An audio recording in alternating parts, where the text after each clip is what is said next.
90% of consumers read online reviews before visiting a business. What do people see when they look you up online? We give you the tools you need to take control of your reputation. Send surveys to your customers via text message with Testimonial Collector.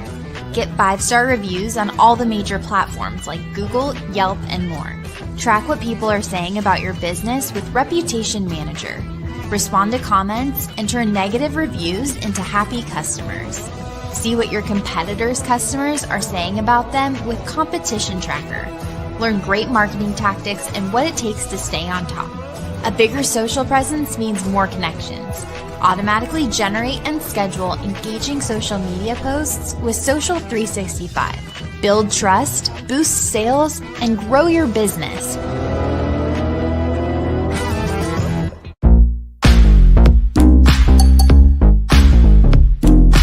Entrepreneur Life Show. Work toward being significant. Entrepreneur Life Show. Don't you worry, success will follow. Entrepreneur Life Show.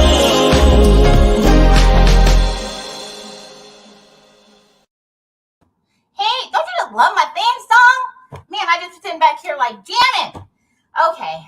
Anyway, it's Thursday. Welcome back to the Entrepreneur Life Show, where I bring thought-provoking, entertaining guests to my show who are here to help you for a purpose. So for everybody who has been downloading all of my podcasts, you're the best. You're awesome because, man, I've only been in doing this podcast for about 2 years, and these downloads are exciting. That means you like my guests. So I bring the best guests to the show for you. Let's first get a little bit of the housekeeping out of the way. Remember, I had some giveaways. I only have a few left. So Revolutionary Beauty is gone by Julia Loggins. And so her beauty wig is gone. So sorry about that. But I do still have 2 of the CDs left. John Armato, John Marla's Ballad. So you want to get it, just 2. So make sure you go to the website, entrepreneurlifeshow.com. Go to the bottom and say, I want this CD. And be sure you go back and check out his live interview. So good. So good. It's on the website, on the YouTube, as well as we have Rebecca Doggone Davis. Okay, so she gave me a few sets of these, but these are the only 2 I have left. So if you want them, do the same thing. Go to the website, entrepreneurlifeshow.com, Ray-Bans in the Rain, and Hot Dog is Night, as well as I have Chris John's Fly Away CD. Also another great interview. Now remember, all of these people have been on my show. So if you want to hear their music, just go to the website and watch the interview because I have their stuff on there. So you can get a little bit of snippet. You can go to their website. It has their link, everything to connect with them. This is a lovely CD. Lovely CD. And of course, in Papa Joe Ambiance, I have also his book, which is a really great book. I had him on the show, Balancing the Scales. And if you don't remember him, go to the website. You're going to remember him. You have to go to the website. Great interview. Okay, so who do I have today? So many of you may be familiar with their names. You should be familiar with their names. I don't know why you wouldn't be. So many of you may be familiar with her name. You know, Marla, she's the mother of Moniece Slaughter, who is also known for her outspoken honesty on the reality show Love and Hip Hop. And what many of you didn't know, I didn't even know this, that she was also a part of the theme song for America's Next Top Model. So now you see where she gets some of her talent because her mom's like amazing, right? And because she's here, duh. But Marla is a keynote speaker as well as has a very transparent, wonderful blog, Marla Talks, and everything is so inspiring that you really have to go check out the blog. And then you have Dave Thomas, who is a 10-time Grammy Award-winning from Group Take 6, singer, songwriter, and producer. They're this Hollywood power couple just doing the dang thing. I mean, if you want to check them out, you have to go and check out their Mental Health Mondays. We're going to talk about that, where you can find it. They cover everything. Okay, everything. So let's bring them on to the show. I'm so excited. Very happy to have them here. We are going to learn what's going on with Marla and Dave. Hello. Hi, how are you?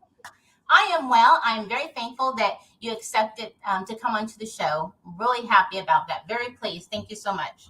Thanks for having us. Yeah, for sure. I have a jump out with a quick little tidbit. Yeah. We are podcast guest virgins. You are the first person who's interviewed us that we've joined in an interview outside of our own platform. So there you go. Usually we do the interviewing, so thank you for having us. Well, I did, I researched you guys, talked to you a lot, and I thought I was looking to see if you'd always had people on your podcast, and I'm like, wow, I was hoping I was the first because I didn't find it. I love your background. I love the whole setup of the whole show streaming. It's really nice, really informational, real informing.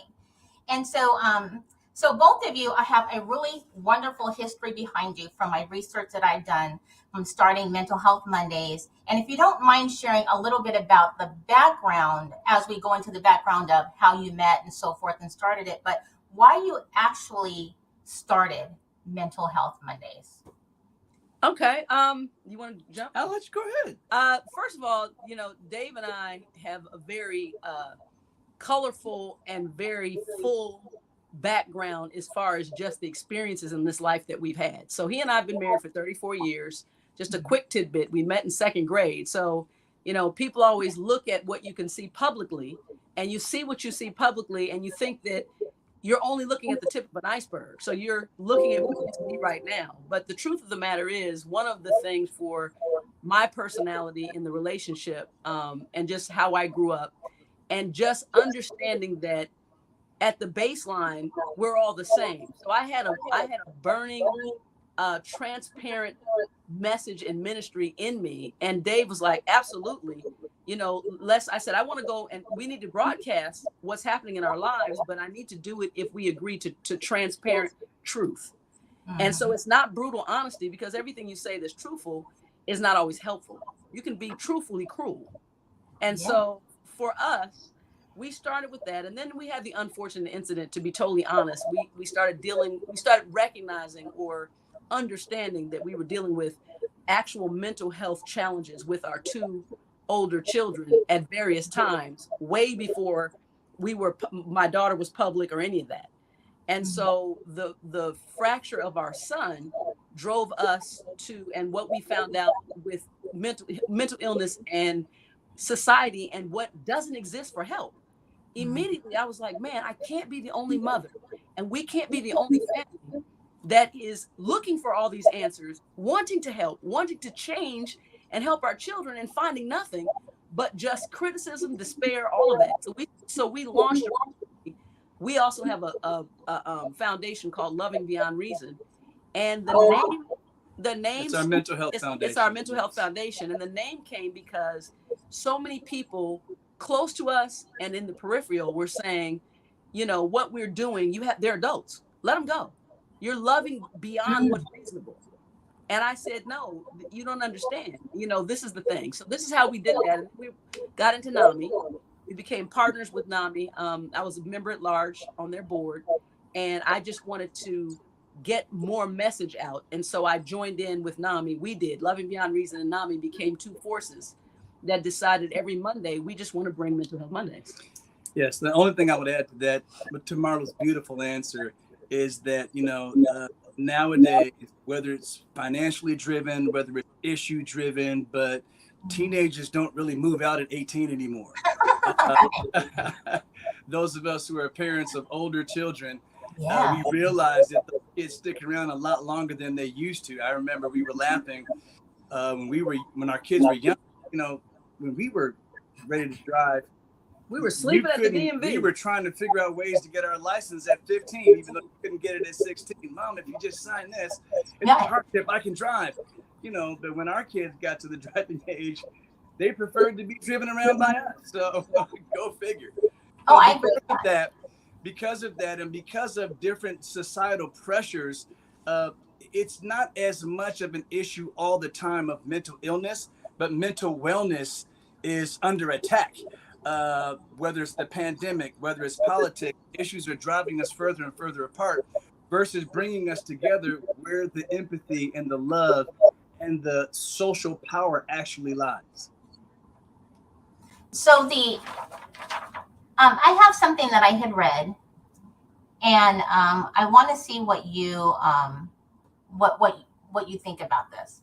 So it said, do you think it's, well, first, do you think it's time that they put health and wellness, or health and mental health, and the school system as an academic, and to where they have some type of subject matter for, I'd say maybe starting in elementary or junior high, because for me, I think that people don't understand some cases, how to identify it in younger people before it gets to an adult age, and when that's when it you see a lot more teen suicide, adult depression.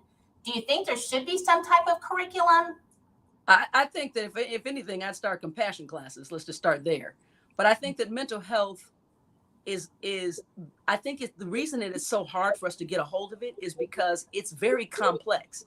I think it's a lot to unpack in when you talk about mental health and all of the different things that people suffer from and the brain differences. I think it's a lot for children, young children, to be introduced to. But I think at a later date, like high school, I definitely think that it should be something that we bring to an education platform without a shadow of a doubt. Because the more you know, the better you can do about anything. And it also, the information to me is the street, it's the highway to compassion and understanding. That's how I feel. The short answer, yes, there are many things that we could do. The real question in my mind is, why aren't we doing these things? And the reason why that just comes to me is that just the way society has been pushed apart, various groups no longer speaking to each other, enmity, racial enmity, just all throughout society, social economic stresses that actually push social economic groups further and further apart. And I think once we start getting back to something that can bring the whole society together, all these hosts of great ideas with gun control, with mental health. And it's interesting that you actually separated mental health from actual health care. That is the actual problem. Why is that a separate thing that someone can easily recognize? Oh my goodness, diabetes. You have pain in your midsection. You need to actually go get screened for cancer. And we have all kind of insurances and doctors available to go help you with groups, all kind of testing and state-of-the-art science and that can help you with cancer. And yet it's so difficult to get mental health care versus you can get anything for physical health.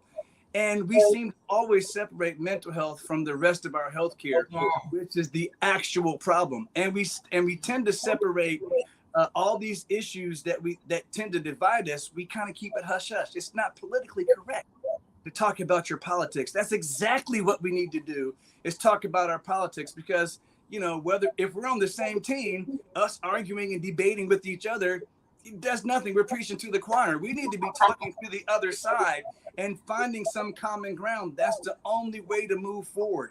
We don't need to focus on our differences. We need to focus on the things that we have in common. That's how we move forward. I don't know how that has gotten out of our politics, but Well, yes, we do.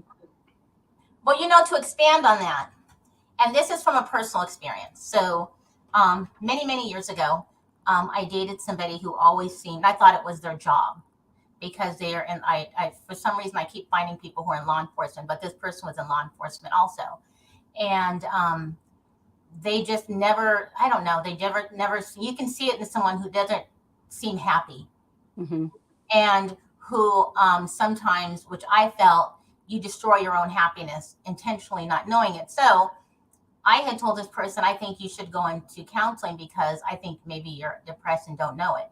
And when we talk about having mental health, and as well as how it has to do with healthcare, it started from thinking they needed therapy, but then they said, I think you should get a medical evaluation, and then to find out that alcohol was a depressant for that person. And that we were like shocked, like what? And not to say that person could not still utilize whatever steps through counseling and therapy, and because there was a health part where she had to change her diet, right? And then it had to do with then going in, and then it derived by what caused the drinking that now caused the mental issues. How much do you agree with that? That sometimes what you're taking in. 100%. And what people don't understand. So I'm like Dave now. You keep hitting great points. There's most of the time, if you unwind it like an artichoke, what's at the center is the mental health component, the issue there. Because all the other things that are generally happening are the things that people are finding that are available to treat the symptoms. It's dealing with the surface symptoms, but the core issue is the mental imbalance that they're having, and we call it dual diagnosis. And so we can speak to that personally. I mean, for from the time my son was in the 8th grade all the way through high school, it just got worse and worse. And of course, in the line, you're trying to figure it out. And so there was substance use, which turned into, severe drug use. And when he went to rehab and he was completely recovered from a drug issue, we understood then, the mental health component and the issue of the imbalance was crystal clear. Which is one of the reasons why we speak to these issues in a more holistic, from a more holistic perspective. And that is what we found as you try to peel back the layers of the onion or the artichoke, whatever analogy you prefer.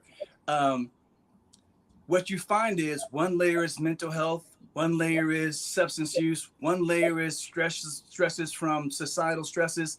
And what you find is you keep going back and forth. And what you find is it's almost like if you were to get an infection, say in your foot, where the skin is pretty close to the bone, and you don't deal with it. Now, that's just a little infection. All you really had to do was clean it up, put some hydrogen peroxide on it, and keep it clean while it healed.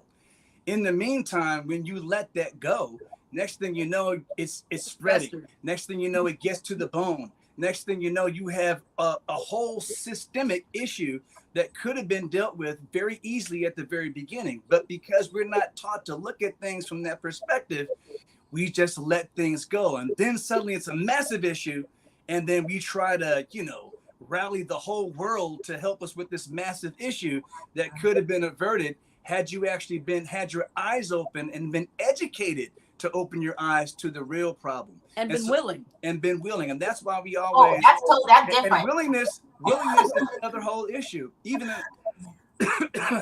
even in our own family, first of all, you have to understand the issue. There are different levels of understanding what's going on. And we were blessed that my dad was in the mental health field while he was living. Marla's mom was the head of psychiatric nursing. She was the chief of nurses for Southern California VA. Yes, and she had a background in psychiatric nursing. So she was able to recognize things early that, for us would have just been blown off as young kids being young kids, teenagers being teenagers, doing dumb things and experimenting with marijuana and alcohol and things like that. Most of us have done that. But for some, I think it's 1 in 4 who actually start messing around with drugs. They'll become an addict, and it's just the minute that they're exposed genetically, they're already predisposed to addiction. And the minute that they touch a substance, it's over. And you can tell, even if they don't touch a substance, that person will be an overworker. That person will play video games way too much. That person will always do something compulsively too much. No matter what it is. If they even if you point our son in the direction of something healthy, it's not. He's the healthiest person on the planet. It's not just 100. It's not 96 ounces of water. It's 3 gallons. Yeah. And so he'll drive that in anything he does. And so we have to do our best to keep him focused in the right way. But all these things took us a long time to learn. And what we're trying to do is really just share through our experience, which gets back to what we were talking about, talking to each other, even when we disagree on the solution, but talking to each other, sharing our experiences responsibly, to the point where we can help someone avoid the length of time it took us to get to the bottom of that artichoke, of that onion. Okay, I'm going to read from a little research that I did. And so according to worldhealth.org, depression is one of the leading causes of disability. Suicide is a fourth leading cause of death amongst 15 to 29-year-olds. And people with severe mental health conditions die prematurely, as much as probably 2 decades early. But due to the prevention of physical conditions, as a mental health advocate, how important is it to take care or identify if you have some issues or some current or need some help or be able to let me update that statistic. Post-pandemic, anxiety and depression is going to be the number one reason worldwide that people miss work. From this point on, it's going to be the number one. It's on track to be the number one pre-existing condition, even for healthcare, in the world. And because of that, short answer, I'll let Marla go, but that's extremely important. Paramount. This is the thing. Let me say this. I've often said, and I'll say it again here. There's a blessing and a curse, a yin and a yang to everything you do in this lifetime. Consider yourself blessed if you can get the can of mental health issue open.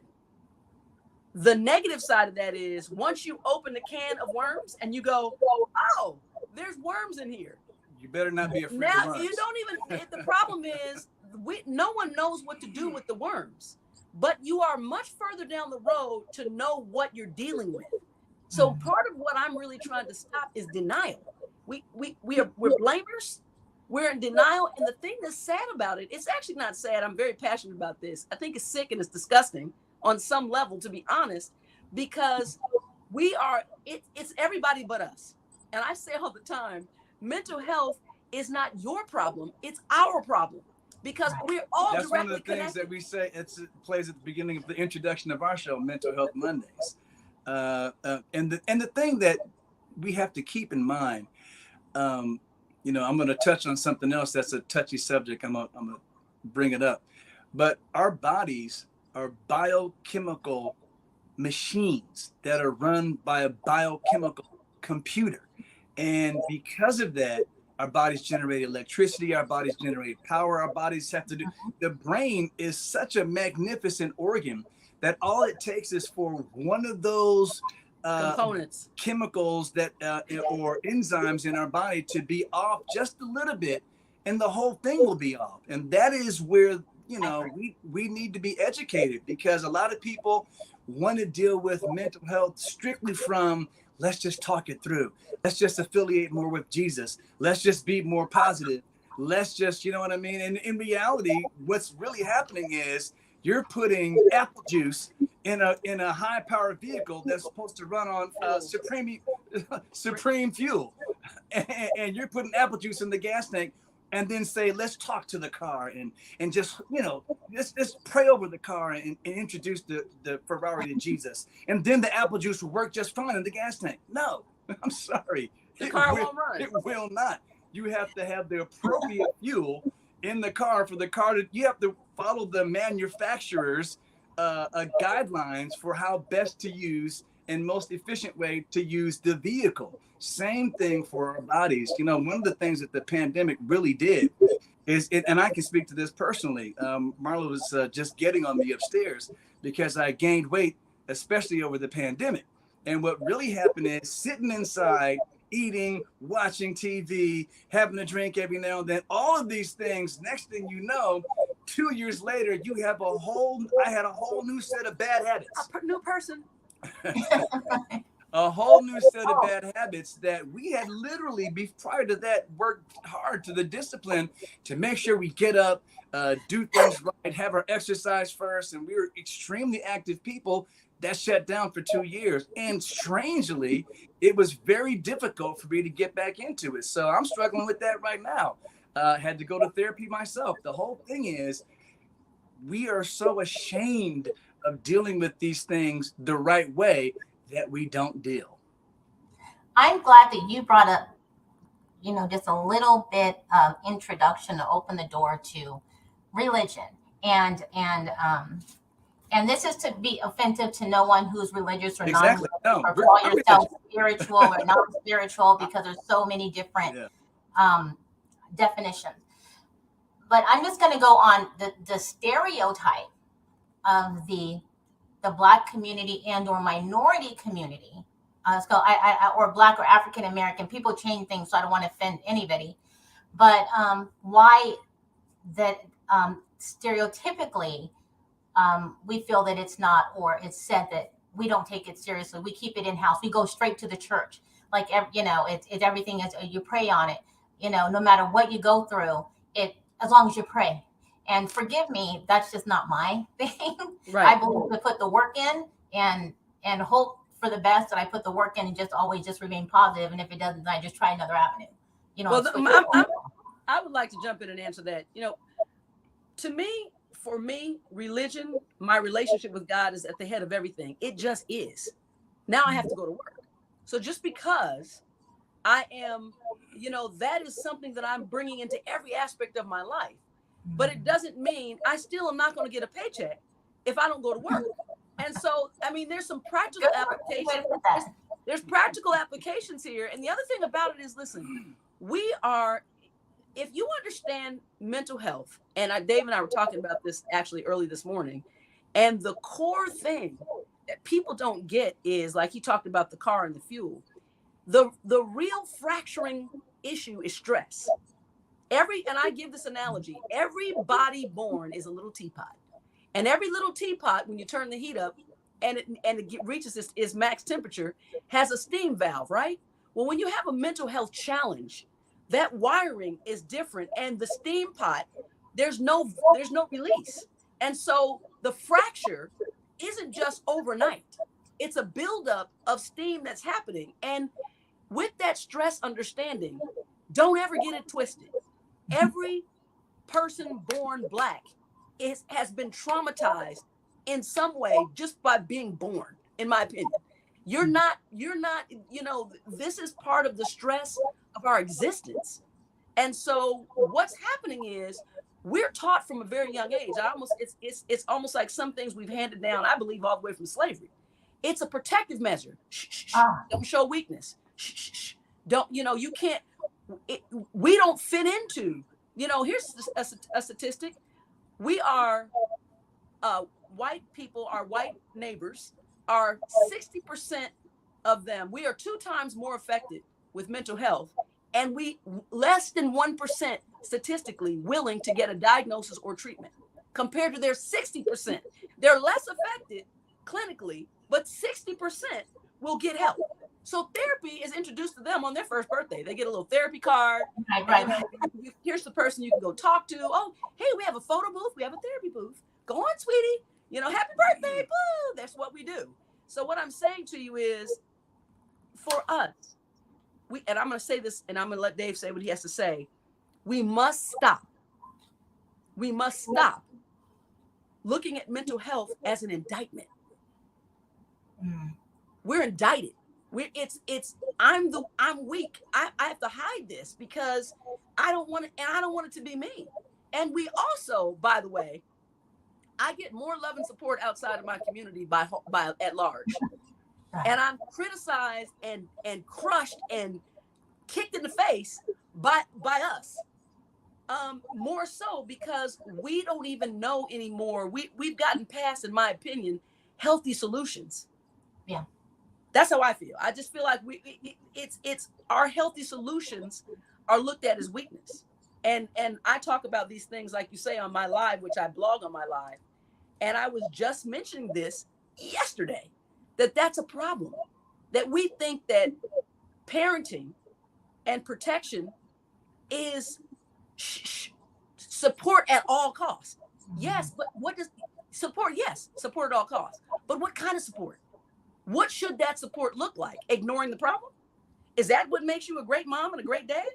No, because getting help sometimes and often, especially with mental health, means doing things that are difficult outside of societal norms and expectations, and jumping over that broom, the proverbial broom that we should be jumping over, and getting help. Well, Marla really said it all. The only thing I would add is what she identified is part of the root of the problem. Definitions and semantics actually matter. Stigma is there for a reason. You know, as African Americans, you know, we've come a long way in this country. We used to be animals. Then we were 3/5 of a human being. Then we had supposedly all the rights of everyone else, but we just couldn't vote and affect the way the country was run or the way our society was run. And then slowly we worked for that all the time throughout that upward mobility process as African Americans, which is why I show a lot more grace and mercy and just really continue to have patience to work with us specifically, because through that entire process for those centuries, we've had to actually hide our problems because any little thing wrong with us was a direct reason why we couldn't have what everyone else had. Right. So we had to start hiding it. And we, you know, I remember when Marla's dad was a professional baseball player. So money was not an issue for their family when we were growing up. Her mom was a nurse, was running things. And so one time, wait, hold on. You married me for my money? I hate to say it. No, I'm just joking. So one day, Marla and I were living together, or no, I had my own apartment. She had hers, but you know, I was like, man, I really need to get in the car. She's like, what are you waiting for? Let's just jump in the car and go to the dealership. No, I had just come back from the gym. So I'm wearing a tank top and some shorts and some sneakers. I said, no, I got to get home. I got to take a shower. I got to put on my suit. I got to really look clean when I get into this dealership so I can get the best deal. She was like, what are you talking I've about? already done the MSCRA. I've done the retail research. I know exactly what we're doing. I know where we will go to negotiation, where we won't. What are you even saying? So I say all that to say, you know, my mindset was I have to prove by my exterior, you know, appearance that I'm valuable to you as a customer, which is so difficult. And that's a mindset that we as African Americans have a hard time shaking. And why is that? Because it's still there in society. Mm-hmm. We were born the same no matter what. Yeah. And so I say that at the beginning of your question, I said while you were posing the question, I said that I was religious. I was raised religious. My takeaway from that is I'm still a very spiritual person. I have a problem with specific religions from time to time, because anytime you have to separate your religion from another religion, it's almost implicitly saying my religion and my way of thinking is better than your religion and your way of thinking. And even if you were to read the Bible didn't say Jesus had a bunch of denominations. He says he had one church.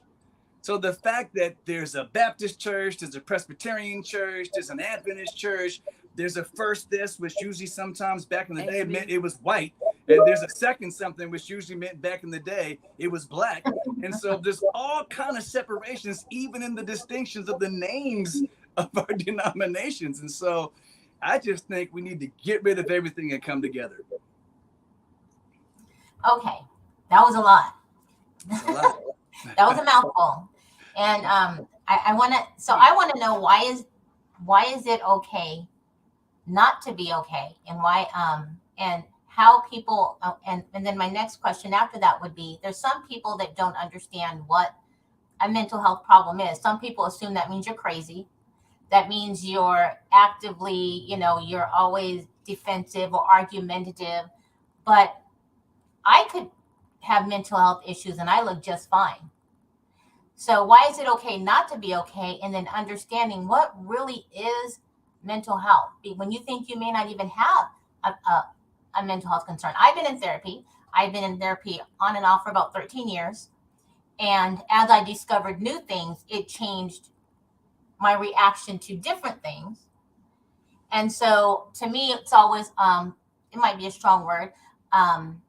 Sometimes it's almost like being addicted, having an addiction, because you're always working on it, because as you discover something new, it might change something in your life that identifies something else.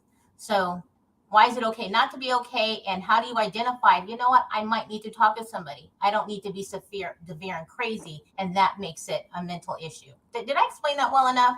You did. And I'll jump in on this one. Marla's handling technical issues, and I know that Marla's going to wax eloquent on this issue. and I'll be a little bit more succinct. So since I'm going first, yes, Marla, I will try to be more succinct. The reason why it's okay not to be okay, because it's the truth.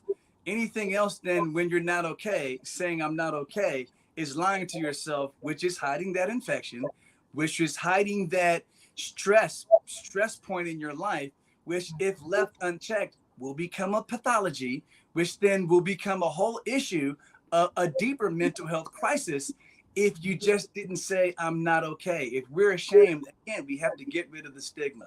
That's the first point. And what was the second half of the question? I'm sorry.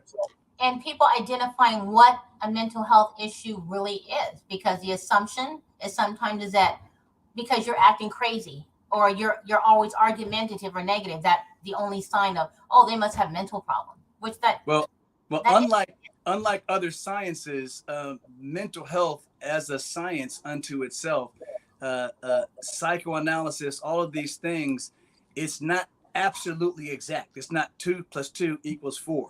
Because of what you're going through, you might have anxiety and depression today.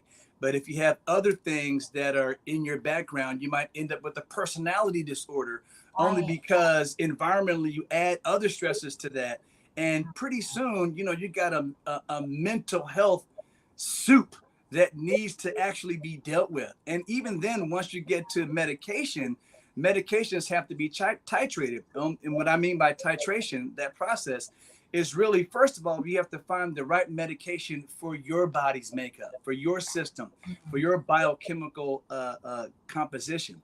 And then we have to take the time, once we think we have the right one, and a lot of times there's a lot of success and failure in that process. But then after that, we got to figure out what dosage is right for you. So it's a complicated process. And at any point, that underlying stigma can say, well, I tried this medication, it didn't work.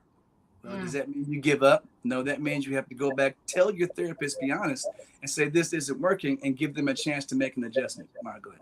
No, I was just going to say that I think that one thing that may help everyone in your audience and in general, I wish I was looking around because I was hoping I could find a ruler. So let's just call this a ruler. And what we have to understand is, so this pen is what we are going to call our consensus norm. And a ruler is a better example, because in this 12 inches and this foot in a ruler, there's micro measurements. So there is no one normal. Let me just say that, even in the consensus norm. But the problem is that when we talk about mental health, everything in life is a spectrum. And so when you become in a pathology or having a mental health difference, you're off one side or the other. You've lost. This is all still micro measurements of different norms. And so what does that mean when you fall off the end of the spectrum? I look at that and say, man, we've got a severe issue when you can no longer fit into social norms, or you can no longer manage your life to have a productive norm. And that is when you're talking about your differences that interrupt life, whether it be a personality disorder, whether it be a chemical disorder. We've got both in both spectrums. We, ironically, like I said before, we really in our family, unfortunately, have the unfortunate experience of dealing with 7 different mental health challenges between 2 kids. There's only one thing in that crosses to be the same. So we've observed it in a way that, and been present for it in a way from birth to now, that we have a lot of unfortunate but reality experience to share. Yeah, and I would say this, one of the things that we really had to discipline ourselves to do, and we try to do on a nonstop basis, is erase that stigma by not saying things like crazy, out of your mind, and things like that. We've had to teach we've had to really, you talk about that, it's like a swear jar. Because in the beginning, before you know different in communication, you're like, what are you, crazy? Like, things are so not adding up. It seems so easy. Absolutely. It's a normal thing for a person or a parent to do. And so we started using the term when we came across a book called Brain Differences. we started using the term brain different. Even that mentally ill, we don't really say that as much because that almost semantically means the same thing as crazy. So we started saying brain different. Your brain is different than the consensus It's norm. not worse, it's not better, it's just different, and it needs something else to help it bring it back to consensus norm, like Marla was saying. You know, I just learned something just from watching the recent whole Johnny Depp and Amber Heard trial, and I was really getting tuned in on probably what most people wouldn't be tuned in, but on the psychologists and stuff like that, and all the different types of situations and things that are mental health issues. Right. And when they were talking, I didn't even know PTSD, and there were just so many different. They had so many different analyses of how this comes together, and I was truly just kind of like amazed. So I was waiting for you guys to come on the show because I just thought, good Lord, I said there are so many different channels to mental health aside from the physical health part. And so I'm looking at both these people, not to say one is worse than the other, they both have issues, whatever they are, and they're just, you would never know. You know what I'm saying? It's like, so what are your thoughts on all the different, I call them genres of how, I can't even say it's mental health because there's so many different, I don't know. I'm gonna fly forward on this one. You know, some of the things that you see that are most obvious mental illness, schizophrenia. You see somebody, I was talking about this again yesterday. Episodic bipolar. Picking their hair. No, in particular, but even schizophrenia is something that is blatantly something's wrong. Like that's a show. The deadliest, some of the most silent behaviors that do the most damage are personality disorders. You can't see them. And the way they respond to society are masked.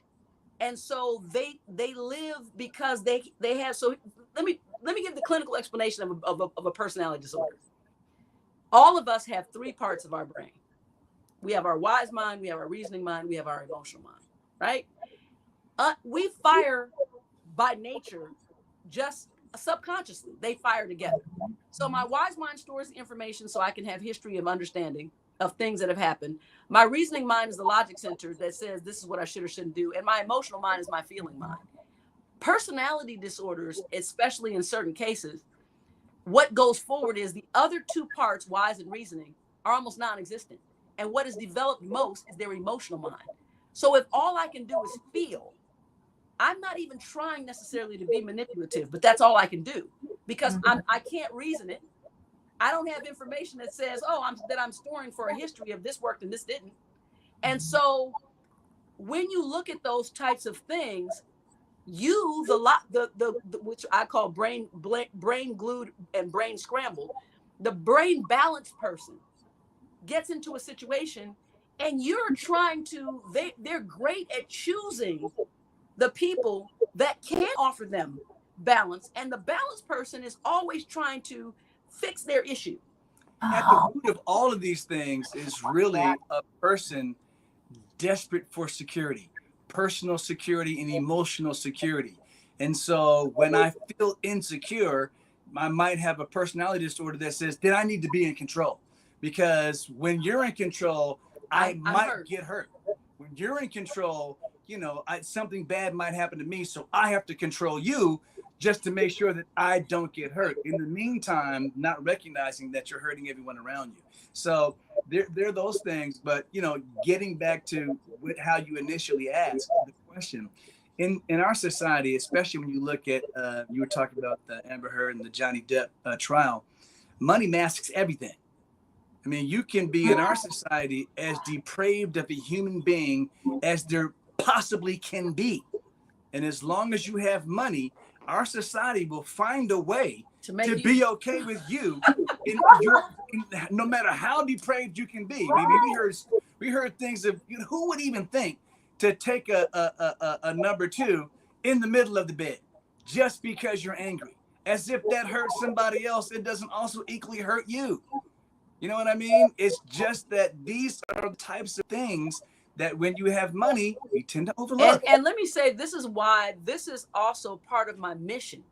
My mission is not to shame those who are suffering, but to make others aware of what it looks like. Because I'm going to raise my hand between two relationships.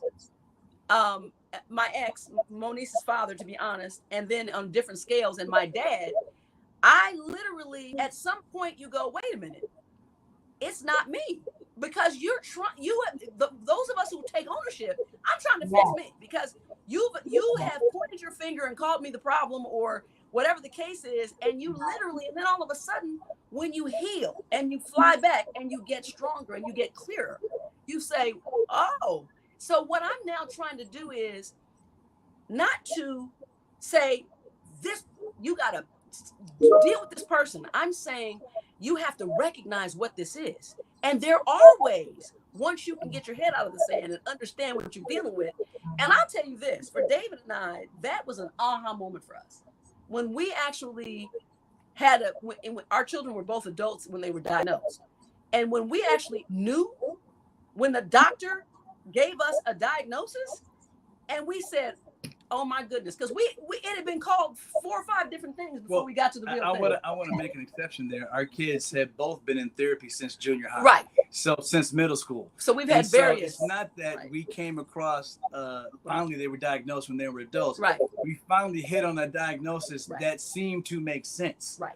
It matched what we were saying. Exactly. Because we would say, well, the doctor said this, and now but it doesn't seem like we were struggling. It doesn't explain this, and literally, this. There were times that we would convene in our room. Like, do you think it's multiple personality? Something's not right here. Yeah. And it just would never fit until it fit. And then we were like, oh. Now we get it. Yeah. And it wasn't to put a label and on them to wear that. It's not like, you're not cancer. And I'll be honest, one of the other things, even to kind of do a micro breakdown of what Marla was saying, is even if you're the victim, here's the key. When you're the victim of dealing with someone that has mental health issues, a lot of times you can think, oh, I've come out of it and I've healed. The bottom line is you can break your arm and your arm can actually come back to use. But if it wasn't set right, your arm's not going to act right. It won't be 100%. You got to straighten out the arm, make sure everything in the ligaments and the bones are in the right place. Let it heal then.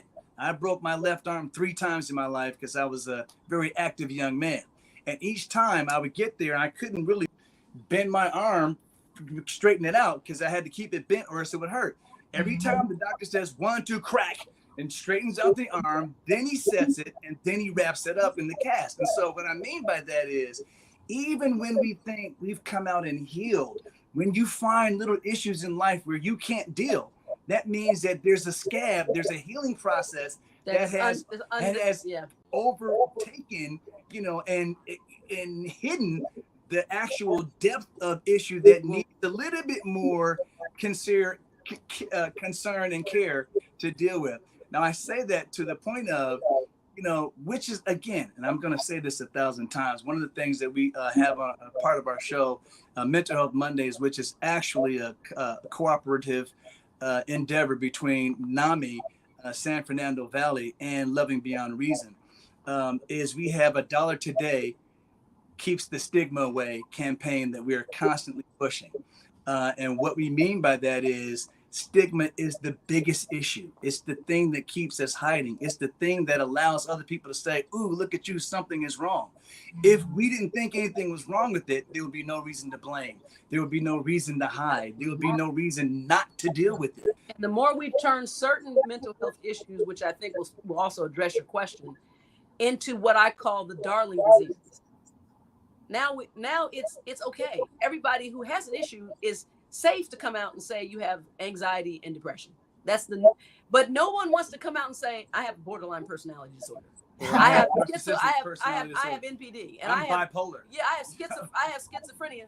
Let's talk about that. Like I'm hearing voices. And wait, here's the thing: if the statistics used to be 1 in 5 of all human beings have a mental health issue, diagnosed or undiagnosed. Post-pandemic, that number we think has gone to 1 in 3.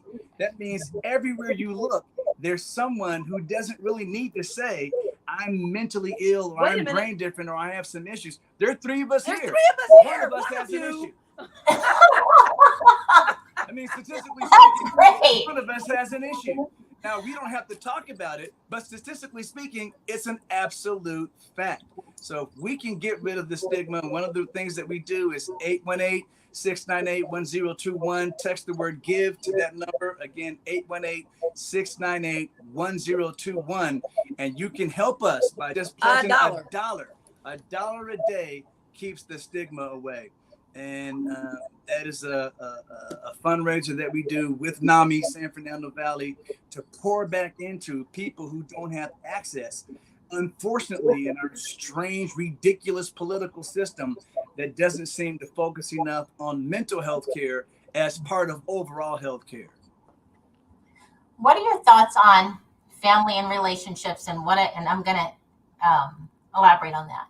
So it is common, especially in the African American community, Black community, but I would say overall, that you always make peace, that even if you have people in your family directly related to you, it's always to forgive. It's and they could be the trigger points, or someone in your family could be the issue. And so back, I would say, in my mother's days, they were acceptance of so much. I'm in my 50s, I'm almost 60. And I noticed that, and my mother's Filipino, my father's Black. It's always, things are shifted under the rug. And so, and for me, I literally had to, for years is why I went into therapy. I literally had to remove myself, literally pick my body up and eliminate everything, like they say, out the box. And so I've talked to people about that. And I've had three or four different therapists on and off for 13 years. And then some people make you feel guilty of it. So what are your thoughts on, if you feel like, God, this person or these people are the ones that are really causing my trigger points or my depression, or because they won't acknowledge. Do they have to acknowledge what the pain? Well, I know Marla's going to really take off on this. Is there a part two? And before she does, I will say this: when you get on an airplane, one of the first things that the flight attendant tells you is, in case of an emergency, put your own mask. Oxygen will pop down from the ceiling. Put your mask on first, and then help somebody else. When you sweep stuff under the rug, you're not getting the help that you need. So sometimes, and it might even be hurtful. A lot of times when Marla and I are going through issues and it's not really us, but it could be other stresses in the house, Marla might need to get away.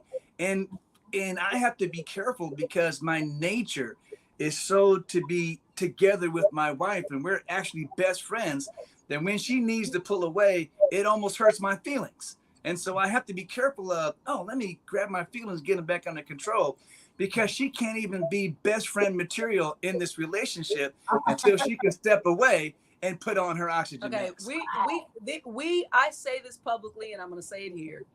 We can't be more different. And if there's anything, this is also how I know God exists.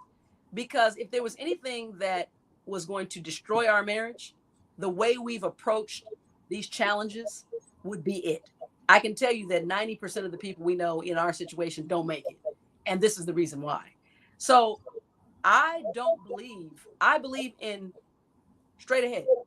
I think that you confront the thing, and I can't change it in another person, an adult, my kids, whatever. But if this is a phone, I'm the one that's going to say, you don't get to tell me that you're holding a cup. That's a lie. You're lying. Like, I'm a confronter in the way of, not that I'm even going to judge the truth, but I have to deal with the thing. And David is way more of a passive nature. Now, I'm also where we one of the reasons as well why we can keep this together for 34 years is because our depth of love is the same. So what I'm saying to you is, sometimes, unless you're dealing with children under the age of 18, right, you have to, even in the case of mental illness, which I did not do well until later, there's still the burden of, once you understand, my job is to get you to the point of understanding that you're suffering with something or what this is, and then introduce you to all the tools that you can use to ease your suffering. Because like everything else in life, in reality, the travesty in it is you're destroying you. Right. I'm my own person. He's his own person.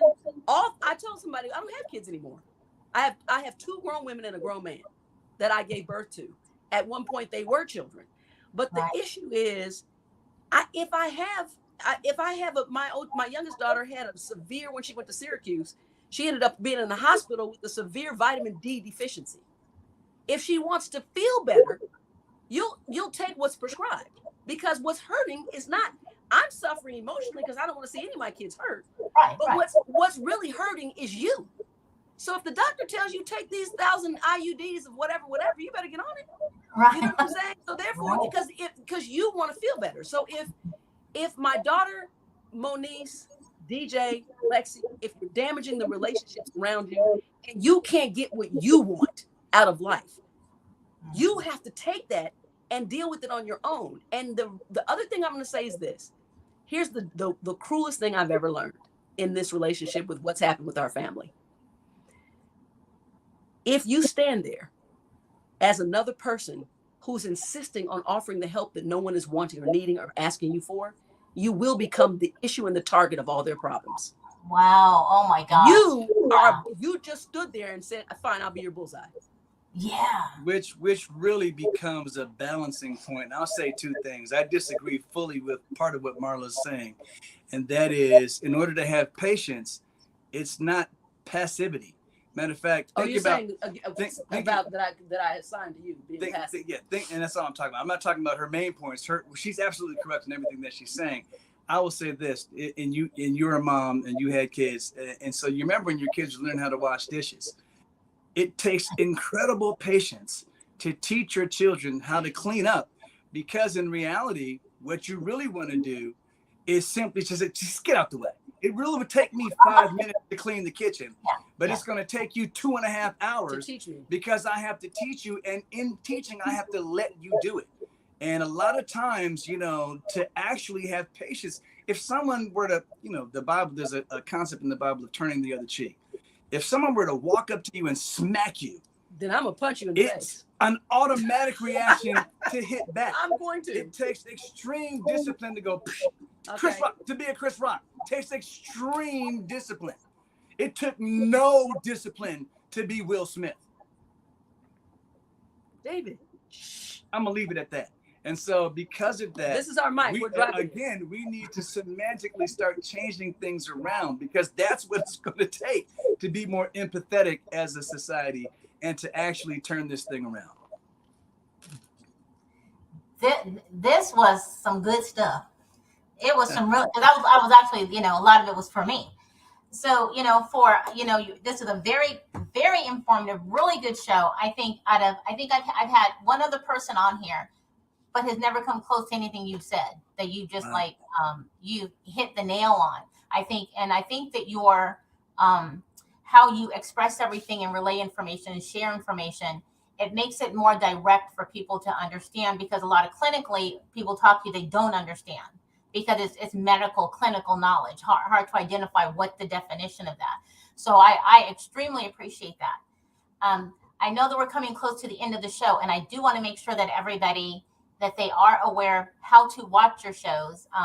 And I know you stream on Mondays, and the format is great. I've watched a few and I subscribe. The format is really great. Awesome. Thank you. Well, we are humbled. We are humbled first by your kind words. Yes. And, this information, the knowledge that we have came the hard way. So it's like a club that we don't want anyone else to have to join so they can get this knowledge. But we are humbled and we thank you, and we appreciate the platform to be able to share. Our show is Mental Health Mondays. It airs on YouTube. And it's YouTube.com/Mental Health Mondays. With an S. Now, for everybody who has been listening on the podcast, thank you again. I saw a little bit of thumbs up and hands up. I appreciate that. That's really cool, and smiley faces. So if you want to watch the full interview and make sure that you don't miss out on anything they Marla and Dave have shared, but as well as be able to find them in case you're listening, you couldn't watch them, then go to the website, entrepreneurlifeshow.com. The full interview will be there all the time. You can connect with them with all of their information, as well as all the other social platforms. Thanks again to you both for a lovely guest, and we will see you guys. Oh, check out the calendar, you guys. Go to the website, check out the calendar for the upcoming guest interviews. Thank you so much. Thanks for having us. Thank you. Bye. Entrepreneur